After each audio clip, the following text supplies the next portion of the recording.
Yeah, that's an owl on a skateboard. What's up with that? All right, anyway, this is Mr. Potts here. This is your video for section 2.6, geometry section 2.6, the second half of it. So part B. Still sticking with the goal, I can prove and apply theorems about angles. So we're still working with theorems and proving and proofs that we're dealing with particularly angles. So, stick in there. Actually, here's some theorems that you've covered now, and these are well, you would have covered already. So these are from the section. First one, if two angles are supplements of the same angle or of congruent angles, then the two angles are congruent. If two angles are complementary to the same angle, then they are congruent. All right angles are congruent. Hopefully that one is a given to you. If two angles are congruent and supplementary, then each is a right angle. So if they're congruent and supplementary, then they're both right angles. And the last one, vertical angles are congruent. Okay, vertical angles, those are almost like they're opposite. They have the same vertex, and their sides are actually opposite rays. All of them are. All right, so we've talked about properties of equality and congruence. So we had all of the addition, subtraction, multiplication, and division properties of equality, the substitution property, and then we had the reflexive, the um, symmetric, and the transitive for both equality and congruence. We've talked about all these things, definitions of linear pair, congruence, midpoint, complementary, and supplementary angles. All these things have to do with what we're doing today with angles. We've had two postulates that had to do with this one in particular because we're dealing with angles. Angle addition postulate. And let's see here. These would have been ones that you did yesterday. So, if we're starting today on part 2, I think your notes look something like this. We're looking at we're going to start with a proof, and right here it's all given for you. So just take a look at it. This is still a two-column proof. We're going to translate it into a thing called a paragraph proof. Let's look at it. So you're given that angle 1 is congruent to angle 4. And we're trying to prove that angle 2 is congruent to angle 3. So whenever you see a diagram like this, and if it's not labeled, label it. So angle 1 and angle 4 are the same. We don't know that they're right angles. We don't know that yet. We just know that those two are congruent. And we're trying to prove that angle 2 is congruent to angle 3. So we can use all the theorems that we talked about, all the definitions, all the postulates, all the properties. We're going to start off with angle 4 is congruent to angle 2 because of vertical angles. Okay, and that first one was because of our given. Number 3. Then we can go with angle 1 is congruent to angle 3 because of those are also vertical angles. Oh, sorry, I'm going to undo that. Angle 1 is congruent to angle 2 because of the transitive property. If we know that angle 1 is congruent to angle 4, angle 4 is congruent to angle 2, and angle 1 is also congruent to angle 2. So we have that set up for us. We also know that angle 1 is congruent to angle 3, so let's jump ahead there, because of the vertical angles. So then if we know, and here's the transitive property, we know that if angle 1 is congruent to angle 2 and angle 1 is congruent to angle 3, then angle 2 is congruent to angle 3. That would be the transitive property of congruence. So we just set up that to prove what we wanted to prove, that angle 2 and angle 3 are congruent. I know it seems like a roundabout way, but we have to state our facts, we have to state our reasons. Now, what we're going to go and do here is this thing called a paragraph proof. A paragraph proof is pretty much the same as a two-column proof, only it's more formal, and you'll see it in actual math journals and things that are published in the mathematical world. They'll do proofs paragraph form because that's formal and it's using complete sentences and whatnot. So we're just going to take our two-column proof and make it into a paragraph proof. All right, so we have the same given, the same proving, and we're going to start with saying that Angle 1 is congruent to angle 4 because that's given. Okay, starting the same way. It's pretty much the same thing, just putting into words. Angle 4 is congruent to angle 2 because vertical angles are congruent. And you can also say what the theorem was if we had a number for it. Then by the transitive property of congruence, angle 1 is congruent to angle 2. Okay. And we're moving on to angle 1 is congruent to angle 3 because of vertical angles. And then by the transitive property again, angle 2 is congruent to angle 3. And that proves our thing. It's just putting it into complete sentences. It's a more formal type of proof. And I know that you guys are going to prefer to do the 2-column proofs, and that's okay, but sometimes you'll be asked to do a paragraph proof. You know, maybe it helps you to just write the 2-column proof first, like up here, and then just put each of those statements with their reasoning into, so that'd be 5 different sentences. So 1, 2, 3, 4, 5. I think we have 5 sentences here. 2, 3. Looks like 4 actually. Oh, no, that is 5. There are 5. So that's the idea behind a paragraph proof. So I would ask you, if we were in class, I'd ask you to compare and contrast the 2 types of proofs, the paragraph proof and the 2-column proof. So why don't you do that in the question to the right? All right. So basically, if you hopefully you put it into your own words, but I'd say the similarities between the two are they're still giving all the statements and all the reasons. The difference is just a format. So whether you're putting the statement to the left and the reason to the right, or we're putting it into paragraph form with sentences and just giving your statement and your reason all in one sentence. That would be the main 2 differences. Okay, so let's just do one practice. Let's fill in the blanks here. All right, so fill in the blanks to complete the paragraph proof. So we're given that angle 1 is congruent to angle 4 and angle 2 is congruent to angle 3. We have a different diagram, so it's not the same thing that we had before. So angle 1, or we're trying to prove that angle 2 is congruent to angle 3. So angle 1 is congruent to angle 4. So angle 1 is congruent to angle before because it is, well, that should be always your first thing. It's given. And we can see that angle 1 is congruent to angle 2 because if you look here, those are vertical angles.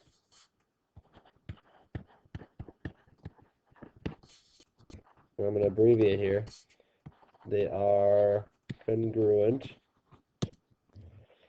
Angle 2 is congruent to angle 4 by the, well, we have 1 is congruent to 4 and 1 is congruent to 2, then 2 is congruent to 4 by the transitive property of congruence. Not equality, it's the transitive property of congruence. All right, angle 3 is congruent to angle 4. Well, we know that because vertical angles again. So I'm just going to abbreviate vertical angles are congruent.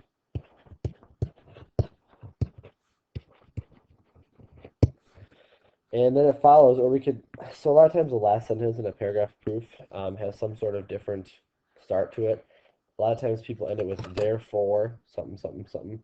So you're saying therefore before what you actually proved. You can say that it follows then that angle 2 is congruent to angle 4, or sorry, angle 2 is congruent to angle 3 by the, I think it's a transitive property again. If we know that 2 is congruent to 4 and 3 is congruent to 4, then 2 is congruent to 3 by the transitive property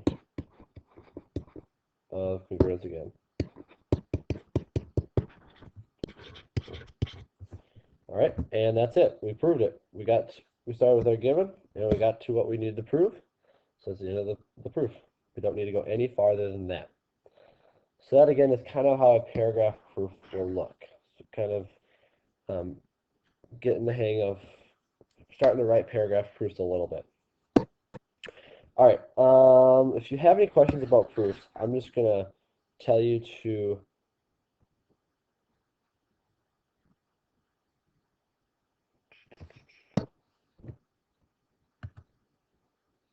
sorry about that. If you have any questions about proofs right now, write them down and then ask them when you get to class next time. Okay? Write down any questions right now that you can think of about proofs. But before maybe you do that, I'm going to show you a couple and these are in your notes, I believe, but these are just some sequences that you might see, typical sequences that you might see with angle proofs. Okay, so they might be in the middle, they might be how you start the proof. So if you have that angle 1 and angle 2 form a linear pair, well, what do we know about linear pairs? We know that the measure of angle 1 and angle 2 plus the measure of angle 2 will be equal to 180 degrees. Why? Because that's the definition of a linear pair.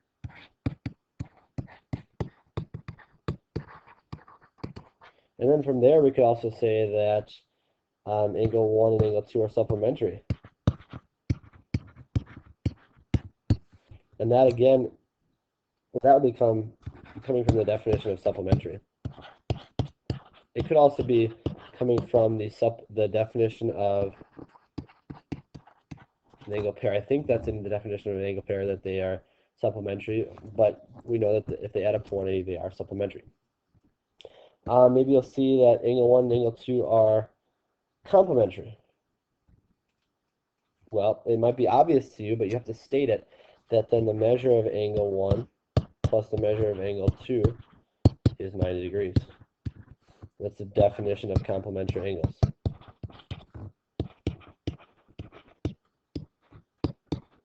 That's an angle sign, just so you know. Another one you might see, vertical angles. If we have something about vertical angles, well, what do we know about vertical angles? We know that the measure of angle 1, well, we can say, first of all, from the vertical angles, that angle 1 is congruent to angle 2. That's just the vertical angle theorem, I believe. Let's see, what do we have up here? Is that up here? Vertical angles are congruent. So we know that they're congruent. That's the vertical angle theorem.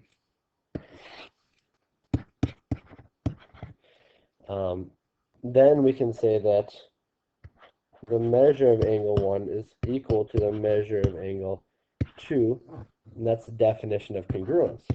Because if we know that angles are congruent, then we know that their angle measures are the same.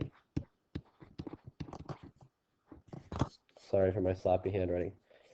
So there's another typical one you might get to, because that might end up telling you something about, if you might be needed solving something about the angle measures of angles 1 and 2. Now, if we just know that the measure of angle 1 is congruent to the measure of angle 2, we can also then say that angle 1 is congruent to angle 2.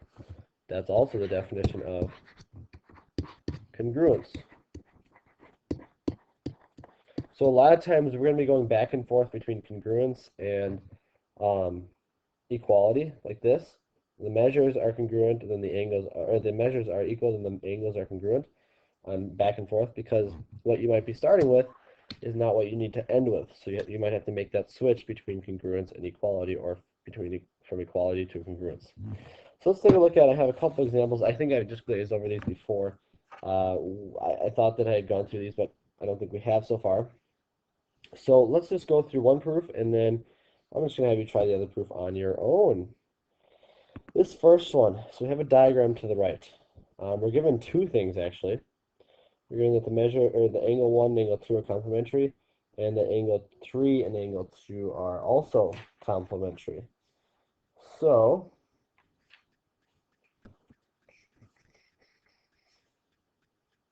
we're trying to prove then that angle 1 is congruent to angle 3.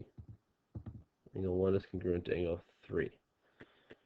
So we have, let's look at our diagram there. The first thing we're going to do is we're going to take what we're given. You always start with the given. So I'm going to actually take this, cut it right here. Whoops.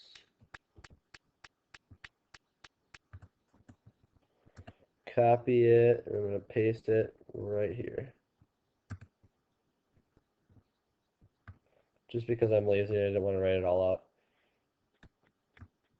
That right there is our given.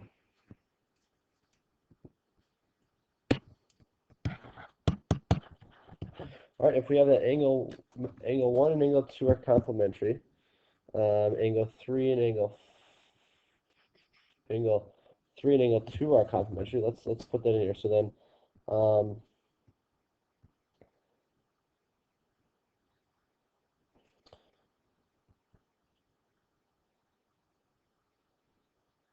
Let's look back. What do we have here?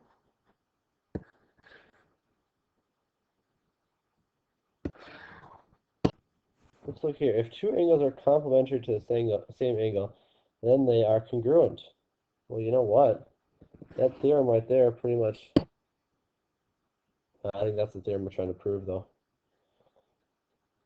So let's say that the measure of angle 1 plus the measure of angle 2 equals 90 degrees. That would be the definition of complementary angles. And we can also say the same thing. We'll say this in the same step, that the measure of angle 3 plus the measure of angle 2 equals 90 degrees. Because that's also the definition of complementary angles. Now if you look here, if they're both of these things are set equal to 90 degrees, let's do some substitution.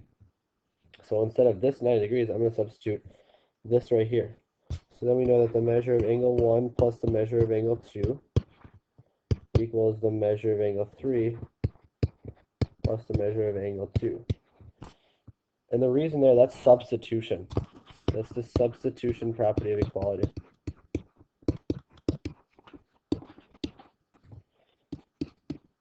Now you could also argue that that would be the, if this is equal to that, and that's also equal to that, that could also be the transitive property of equality. Either one would work there. I use substitution, you could use transitive. But now if you look, they both have positive, the measure of angle 2 on both sides. So if I subtract that from both sides, I end up with a measure of angle 1 equals a measure of angle 3. And that would be the subtraction property of equality. That's weird. Okay. Now we're not quite done because we're trying to prove that they're congruent. So the last step, like I said before, you might need to go from equality to congruence and vice versa. So we can then say that angle 1 is congruent to angle 3 because of the definition of congruence.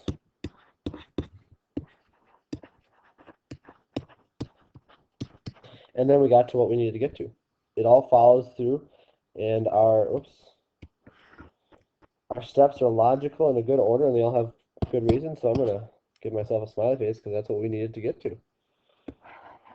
So that was the proof of, I think, the theorem that I wanted to use before. If two angles are complementary to the same angle, then they're congruent. Well, we just proved that theorem is true. So that's kind of neat. We proved a theorem right there. And now we can use that theorem whenever we want because it's already been proven. All right. Now here's one that's a little bit longer. And I would have you pause it. I'm going to have you try to do this one on your own. You got to start doing proofs on your own. So start with that given again. And I'll start you off with that given.